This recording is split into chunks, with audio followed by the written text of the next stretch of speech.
오늘 하나님께서 우리에게 주시는 약속 있는 기별의 말씀은 너희가 서로 짐을 지라라는 예수님의 말씀입니다. 하나님의 말씀 갈라디아서 6장 1절 이하로 있는 말씀을 보면, 형제들아, 사람이 만일 무슨 범죄한 일이 드러나거든 신령한 너희는 온유한 심령으로 그러한 자를 바로잡고 너 자신을 살펴보아 너도 시험을 받을까 두려워하라. 너희가 짐을 서로 지라. 그리하여 그리스도의 법을 성취하라. 만일 누가 아무것도 되지 못하고 된 줄로 생각하면 스스로 속임이라. 각각 자기의 일을 살피라. 그리하면 자랑할 것이 자기에게는 있어도 남에게는 있지 아니하리니 각각 자기의 짐을 질 것이라. 그런데 여러분, 오늘 갈라디아서 6장 1절로 5절에 있는 말씀을 보면 그리스도의 법을 성취하는 것이 무엇인가? 그것은 서로의 짐을 지는 것이라고 말합니다. 서로의 짐을 진다는 의미는 무엇일까요? 이 세상을 살아가고 있는 모든 사람들은 각자에게 주어진 인생의 짐이 있다고 하는 것입니다. 이 프랑스의 실존주의 작가로 이방인을 썼던 알베르토 까미라고 하는 사람이 있습니다. 이 사람이 시지프의 신화라는 책을 썼는데, 성도 여러분, 이 시지프의 신화라고 하는 이 책은 그리스 신들에게 저주를 받은 이 시지프 왕이 말입니다, 평생을 바위를 굴려야 하는 형벌을 받습니다. 그래서 시지프 왕은 바위 덩어리를 산꼭대기까지 굴려서 올라갑니다. 그런데 그 바위 덩어리가 말입니다, 산꼭대기까지 올라갔다 싶으면 다시 아래로 굴러 떨어졌습니다. 그러면 이 시지프 왕은 또다시 그 바위 덩어리를 산꼭대기까지 끌고 올라갑니다. 그럼 또 굴러 떨어집니다. 이 일이 평생 동안 이루어지는 것입니다. 그러면서 까미는 무거운 인생의 짐을 지고 살아가는 인간의 실존을 이야기했습니다. 죄의 부조리 앞에서 신음하고 고통하는 인간의 모습을 보여준 것입니다. 시지프는 스스로 신들에게 반항하는 의미를 줌으로써 그 형벌에서 벗어날 수 있었습니다. 죄의 짐에 눌려 살아가는 그리스도인들이 말입니다, 평생을 이 시지프 왕이 굴린 바위 덩어리처럼 힘든 인생을 살아가지만 이것으로부터 자유할 수 있는 방법이 있는데, 그것은 무엇인가 하면 세상을 향하여 반하는 신앙의 삶을 살아가는 것입니다. 세상을 거스리는 것입니다. 왜냐하면 우리는 하늘 사람이기 때문인 것입니다. 세상을 거스릴 수 있는 방법이 무엇일까요? 성경은 서로 짐을 지라라고 말씀하고 있습니다.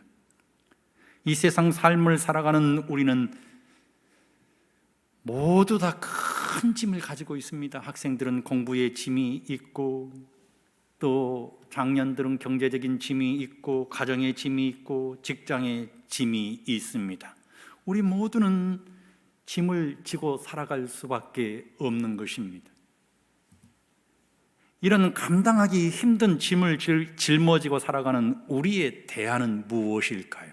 성도 여러분, 우리의 대안은 예수님이십니다. 우리에게는 예수님이 필요한 것입니다. 왜냐하면 예수님께서 우리가 짊어져야 할 모든 짐을 지셨기 때문인 것입니다. 태초에 아담과 하와와 하나님은 에덴 동산에 함께 거하셨습니다. 낙원이었습니다. 행복이었습니다. 기쁨이었습니다. 날마다 감동이 넘치는 삶을 아담과 하와는 하나님과 함께 살아냈습니다. 그러나 아담과 하와가 선악과를 먹는 순간 죄의 짐이 그들을 누릅니다. 그래서 그들은 두려워하여 숨었습니다. 성도 여러분, 하나님께서는 아담과 하와를 위하여 짐승을 잡아서 그들의 벌거 벗겨진 수치를 가리우고 창세기 3장 15절에 구속의 경륜을 발표하셨습니다.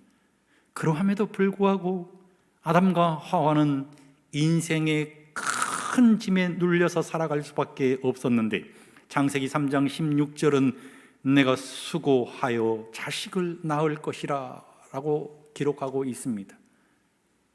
이것은 세상 모든 여인들이 짊어져야 할 짐이 이 성경 말씀 안에 다 들어가 있습니다. 창세기 3장 17절은 내 평생에 수고하여야 그 소산을 먹으리라. 이 세상을 살아가는 모든 남자들이 짊어져야 할 짐입니다. 그리고 창세기 3장 19절은 너는 흙이니 흙으로 돌아갈지라. 모든 인류의 짐이 이 말씀 속에 들어있는데 그 짐은 죄의 짐이었습니다. 죄의 짐의 결과는 사망이라고 로마서 6장 23절은 기록했습니다. 그래서 우리는 죄의 짐에 눌려서 죽을 수밖에 없기 때문에 사망이라고 하는 짐에서 벗어나야 하는데, 예수 그리스도가 필요한 이유인 것입니다. 우리는 다시 새하늘과 새 땅으로 나아가서 새로운 에덴 가운데서 살아가야 하기 때문인 것입니다. 하나님의 나라에서만 바위덩어리를 굴릴 일이 없기 때문인 것입니다. 예수님은 이런 우리를 자유케 하시기 위해서 이사야 53장 4절에 그는 실로 우리의 질고를 지고 우리의 슬픔을 당하였거늘 그가 찔림은 우리의 허물 때문이요 그가 상함은 우리의 죄악 때문이라. 그가 징계를 받음으로 우리는 평화를 누리고 그가 채찍에 맞음으로 우리는 나음을 받았도다. 우리의 질고를 그리스도 예수께서 지심으로 인해서 우리는 나음을 입게 된 것입니다. 이 말씀이 요한복음 1장 29절에는 이렇게 기록됩니다. 이튿날 요한이 예수께서 자기에게 나오심을 보고 가로되 보라, 세상 죄를 지고 가는 하나님의 어린 양이로다. 예수님은 우리가 져야 할 모든 죄의 짐을 십자가에 가지고 나아가서 우리를 대신해서 본인이 못 박히셨습니다. 절망의 짐을 못 박히셨습니다. 슬픔의 짐을 못 박으셨습니다. 무엇보다도 세상 죄를 지고 가는 하나님의 어린 양이신 예수님께서는 우리가 짊어지고 가야 할 사망의 짐을 십자가에서 지셨습니다.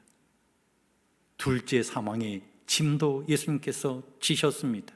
그래서 성경은 요한복음 8장 32절에 그리스도 예수께서 우리의 둘째 사망의 짐을 지고 우리로 하여금 부활의 놀라운 소망을 안고 살아갈 수 있는 은혜를 주셨으니 진리 되신 그리스도 예수가 우리를 자유롭게 하리라 기록했습니다. 아들이 너희를 자유롭게 하면 너희가 참으로 자유로우리로다. 예수님께서 마태복음 11장 28절로 30절에 죄의 짐을 지고 살아가고 있는 우리에게 말입니다. 수고하고 무거운 짐진 자들아 다 내게로 오라. 내가 너희를 쉬게 하리라. 나는 마음이 온유하고 겸손하니 나의 몽에를 메고 내게 배우라.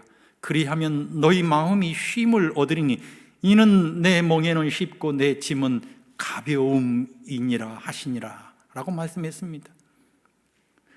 우리가 그리스도 예수 안에서 쉼을 누려야 할 이유가 여기에 있는 것입니다. 예수님께서 우리가 짊어져야 할 모든 짐을 십자가에서 다 짊어지시고 우리를 초청하셨어요. 수고하고 무거운 절망 가운데 살아가고 있는 모든 나의 사랑하는 백성들아 내게로 오라.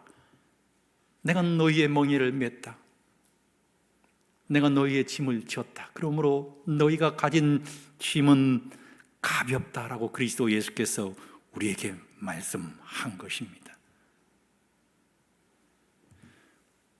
이런 짐을 예수님께서 우리를 대신해서 짊어지셨기 때문에 사도 바울은 갈라디아서 6장 1절에 형제들아, 사람이 만일 무슨 범죄한 일이 드러나거든 신령한 너희는 온유한 심령으로 그러한 자를 바로잡고 너 자신을 살펴보아 너도 시험을 받을까 두려워하라. 사도 바울은 오늘 우리 주변에 있는 형제가 가오를 범할 때 그 형제의 짐을 서로 지라고 하는 것입니다. 너희 가족이나 형제나 성도나 혹은 이웃이 과오로 인해서 힘들어하고 아파할 때 너희가 서로 짐을 지라라고 기록했습니다. 사람이 만일 범죄한 일이 드러나거든 어떻게 해야 하겠습니까? 신령한 너희는 온유한 심령으로 그들을 살펴 돌아보고 너희도 시험을 받을까 두려워하라. 그러면서 서로 짐을 지라 그랬습니다. 오늘 읽은 성경의 짐이라고 하는 이 단어는 2절과 5절에 2번 나옵니다. 그런데 2절에 나오는 이 짐은 바로스라고 하는 헬라어 단어가 쓰였는데요, 이 짐은요 혼자서는 도저히 해결할 수 없는 무거운 짐을 의미합니다. 그리고 5절에 나오는 이 짐은 포르티온이라고 해서 스스로가 질 수 있는 작은 배낭 같은 짐에 불과합니다. 2절에 나타나 있는 그리스도의 법을 성취해야 하는 이 짐은 말입니다, 우리 스스로는 감당할 수 없는 짐인 것입니다. 너무 무거운 것입니다. 그 짐으로 인해서 엄청난 아픔과 슬픔과 고통을 감당해 내야 하는 짐인 것입니다. 그래서 여기 지라고 하는 헬라어 단어는 이 바스타제테인데 일시적으로 도움을 주는 것으로 그치는 것이 아니라 짐을 벗을 때까지 지속적인 관심을 가지고 계속해서 그 짐을 지면서 도와주는 것을 의미하는 것입니다. 어제 여러분들과 함께 나눴던 이 사랑의 5가지 언어의 제자인 게리 체프먼이 말입니다. 한번 결혼한 후 얼마 되지 않아서 한 번은 아내의 단점이 바로 발견이 돼 버렸습니다. 아내의 단점이 무엇이었는가 하면 아내는 다 좋은데 서랍을 닫지 않는 것입니다. 그래서 서랍을 닫지 않는 아내에게 서랍을 좀 닫아줬으면 좋겠다. 그래도 아내가 서랍 닫는 것을 잊어버리니까 이번에는 화가 났습니다. 그래서 서랍을 닫으세요. 부부싸움이 일어났습니다. 그런데 어느 날 사랑하는 딸이 말입니다, 아내가 그날도 서랍을 열어놓고 닫지를 않았는데 그 서랍에 넘어졌습니다. 그리고는 눈가가 찢어져 버렸습니다. 그리고 병원에 가서 아내가 자신에게 전화를 걸어온 것입니다. 병원에 도착한 게리 체프먼은 끓어오르는 분노를 참을 수가 없었지만 사랑하는 딸이 옆에서 지켜보고 있었기 때문에 그것을 꾹꾹 눌렀습니다. 그리고는 수첩을 꺼내서 대안이 무엇인가? 첫 번째 대안은 이혼한다. 두 번째 대안은 아내가 고칠 때까지 끊임없이 잔소리하고 분노하고 화를 낸다. 세 번째 대안은 내가 그냥 닫는다. 여러분 같으면 이럴 때 어떻게 하고 싶습니까? 가장 좋은 대안이 무엇인가를 이 게리 체프먼이 깨닫게 되었는데 그 대안이 세 번째였습니다. 자기가 닫는 것입니다. 그 이후로 부부싸움이 한 번도 없었다고 하는 것입니다.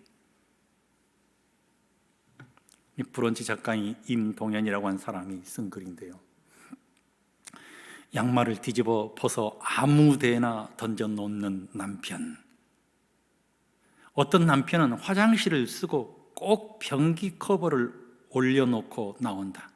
새벽에 아내가 비명을 질러 깨어서 가보니 아내의 엉덩이가 변기통에 빠져 있었다. 이럴 때 어떻게 해야 할까요? 이럴 때 할 수 있는 방법은 내가 그 짐을 지는 것입니다. 변기 커버를 내려놓는 것이죠. 우리는 결혼할 때 서로의 연약한 단점도 사랑하며 살기로 한 것입니다. 불완전한 배우자의 짐을 내려놓지 못하고 계속하여 짊어지고 있는가? 서로 짐을 지면 행복의 꽃이 피어난다라고 썼습니다. 교회 안에 어느 성도가 무거운 시험을 겪거나 스스로 감당하기 힘들 정도로 좌절하거나 혼자 극복하기 어려운 고통을 당할 때 반드시 우리는 지속적인 관심을 가지고 도와주어야 하는 것입니다. 그래야만 그리스도의 법이 성취되고 이웃 사랑이 완성되어지는 것입니다. 그리스도의 법은 사랑의 법 아니겠습니까? 내 이웃을 내 몸과 같이 사랑하라고 하는 그리스도 예수의 말씀을 우리가 실천할 수 있는 방법은 불가능한 짐을 우리가 대신하여 져주는 것입니다. 제가 어려서 지게를 져본 적이 있습니다. 형들과 함께 지게에 짐을 실었습니다. 근데 제가 나이가 너무나 어렸기 때문에 그 지게를 감당할 수가 없었습니다. 제가 일어나지 못하니까 형이 지게를 받쳐놓고 뒤에서 제 지게를 밀어주었는데 그래도 일어날 수가 없었습니다. 이번엔 또 다른 형이 와가지고 둘이서 밀었더니 제가 일어나다가 넘어졌습니다. 형한테 그날 맞고 형들이 대신해서 제 짐을 가볍게 해 주었습니다. 제가 한 지구에서 심호하고 있을 때 목사님들과 함께 한라산을 등반하게 되었습니다. 그래서 한라산을 등반하다 보니까요, 제 발목이 너무 아픈 거예요. 그래서 못 가겠어요. 그래서 우리 목사님들에게 나는 도무지 올라가지 못하겠다. 나로 인해서 여러분들이 고생할 것 같으니까 나는 이곳에서 하산해서 여러분들을 기다릴 테니 여러분 잘 갔다 오세요. 그런데요, 그 중에서 힘이 제일 센 한 목사님이요, 갑자기 제가 짊어지고 있는 배낭을 벗기더니 자신이 배낭을 딱 짊어지는 것입니다. 목사님, 따라오세요. 못 따라오시면 굶습니다. 그리고는 사정없이 막 올라가는 거예요. 내가 짊어지고 갈 테니까 거기다 놓고 가. 아닙니다. 한라산 정상까지 지구장님의 짐은 제가 맡겠습니다. 그 목사님이 아니었다면 저는 한라산 정상에 도저히 이를 수가 없었을 것입니다. 우리는 시온산에 설 자들이 아니겠습니까? 내가 짊어져야 할 짐의 무게가 너무 커서 시온산에 오를 수 없게 되면 어떻게 되겠습니까? 사랑하는 아내가, 사랑하는 남편이, 사랑하는 장로님이, 집사님이, 성도님이 그 짐을 대신해서 서로 격려하면서 시온산 정상에 이를 수 있도록 서로의 짐을 져야 하지 않겠습니까? 교회증은 2권 75페이지에는 이렇게 기록하고 있습니다. 그대의 가족이 교회에서 차지하는 비중이 크기 때문에 그대가 짐을 져야 할 요구가 절실하다. 자기 짐도 질 수 있고 남도 도와줄 수 있는 사람들의 짐을 지기 위해서가 아니라 가장 도움이 필요한 사람, 조건이 좋지 못한 사람들, 실수하고 잘못하는 사람, 그대를 상하게 하고 그대의 인내심을 극도로 시험한 사람을 돕기 위해서이다. 예수께서 동정하신 사람들은 바로 그런 사람들이다. 왜냐하면 사단은 그들을 더 강하게 장악하고 있으며 그들의 약점을 계속 이용하며 그들이 방비하지 않는 것을 상하게 하려고 그의 화살을 쏘기 때문이다. 교회증언 4권 228쪽은 우리의 선행만으로는 우리 중 어느 누구도 구원을 받지 못할 것이지만 우리는 선행 없이는 구원받을 수 없다라고 기록했습니다. 다시 말하면 우리가 서로 짐을 져주지 아니하면 내 옆에 있는 지인도 넘어지지만, 내 옆에 있는 사랑하는 가족도 넘어지지만, 내 옆에 있는 성도도 넘어지지만 나도 넘어질 수밖에 없다고 하는 것입니다. 그러나 만일 한 지체가 고통을 받으면 모든 지체가 함께 고통을 받고 한 지체가 영광을 얻으면 모든 지체가 함께 즐거워하느니라는 말씀처럼 우리가 서로의 짐을 져주기 시작하면, 성도 여러분, 우리는 영원한 하늘 본향에서 그리스도 예수와 함께 더 이상 바위 덩어리를 굴리지 않는 행복한 삶을 살아갈 수 있다는 사실을 기억하시고 서로 짐을 져주시는 저와 여러분들이 되시기를 소망하는 것입니다. 자, 5절에 있는 말씀을 보니까 각각 자기의 짐을 질 것이라 라고 기록했습니다. 여기에 나타나 있는 이 짐은 포르티온이라고 하는 단어가 쓰였는데요, 이 말씀은 언어적으로 개인의 등에 짊어질 수 있는 작은 짐을 의미합니다. 군인의 배낭을 가리킬 때 사용된 것입니다. 이 말은 성도들이 생활 속에서 개인의 형편에 따라 담당해야 하는 의무를 말하는 것입니다. 그것은 하나님이 주신 개인 고유의 사역입니다. 개인이 해야 하는 사역이므로 개인이 책임을 져야만 하는 것입니다. 가정에서는 아내로서, 남편으로서, 부모로서, 자녀로서 그 해야 할 일, 주어진 일에 책임을 다하라는 뜻인 것입니다. 직장에서도 마찬가지이고 교회에서도 하나님께서 맡겨주신 작은 짐을 기쁨으로 살아내는, 이루어내는 그리스도인이 되어야 한다는 의미가 5절에 나타나 있는 각각 자기의 짐을 질 것이라 라고 기록한 것입니다. 그렇다면 우리는 어떻게 이 짐을 짊어질 수 있을까요? 내게 주어진 작은 짐을 짊어질 수 있는 비결을 성경은 베드로전서 5장 7절에 너희 염려를 다 주께 맡겨버리라, 이는 저가 너희를 권고하심이니라. 시편 55편 22절에는 내 짐을 여호와께 맡겨버리라, 너를 붙드시고 의인의 요동함을 영영히 허락지 아니하시리로다. 너희 길을 여호와께 맡기라, 저를 의지하면 저가 이루시고 내 의의를 빛같이 나타내시며 내 공의를 정오의 빛같이 하시리로다. 시편 37편 5절에 있는 말씀입니다. 잠언 16편 3절에는 너의 행사를 다 주께 맡기라, 그리하면 너의 경영하는 것이 이루리라. 시편 103편 13절로 14절에는 아버지가 자식을 긍휼히 여김같이 여호와께서는 자기를 경외하는 자를 긍휼히 여기시나니 라고 기록했습니다. 끊임없이 우리가 맡겨진 짐을 여호와 하나님께 맡기라고 하는 것입니다. 하나님이 우리를 보실 때 우리가 얼마나 세상을 힘들게 살아가는가를 아신다고 하시는 것입니다. 내가 오늘 보니까 너 참 힘들어 보이는구나, 내 짐이 결코 가볍지 않다는 것을 내가 안다는 것입니다. 하나님께서 세상 짐을 짊어지고 가고 있는 짐꾼인 우리의 모습을 보시고 무엇이라고 말씀하셨다고요? 내 짐을 맡기라, 혼자 짊어지지 말라, 너를 대신해서 내가 짐을 짊어지겠다.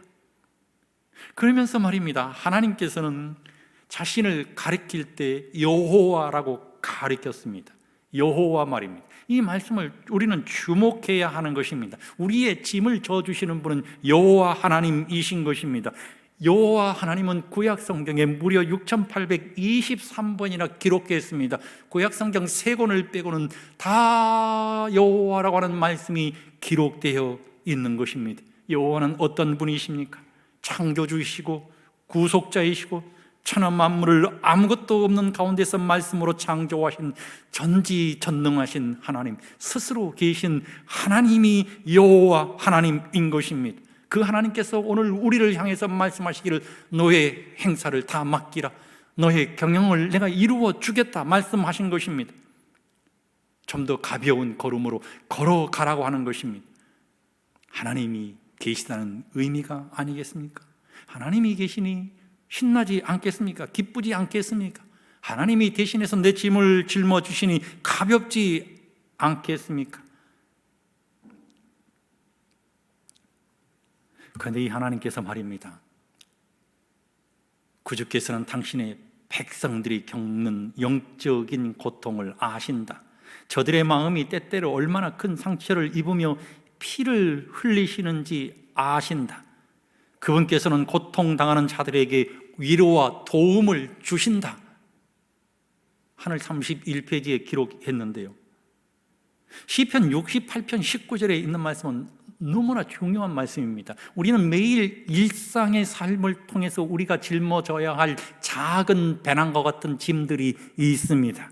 그런데 여호와 하나님께서는 말입니다, 시편 68편 19절에 작은 짐을 날마다 짊어지고 살아가고 있는 우리에게 이렇게 위로의 말씀을 주셨습니다. 성도 여러분, 다 함께 큰 음성으로 봉독해 볼까요?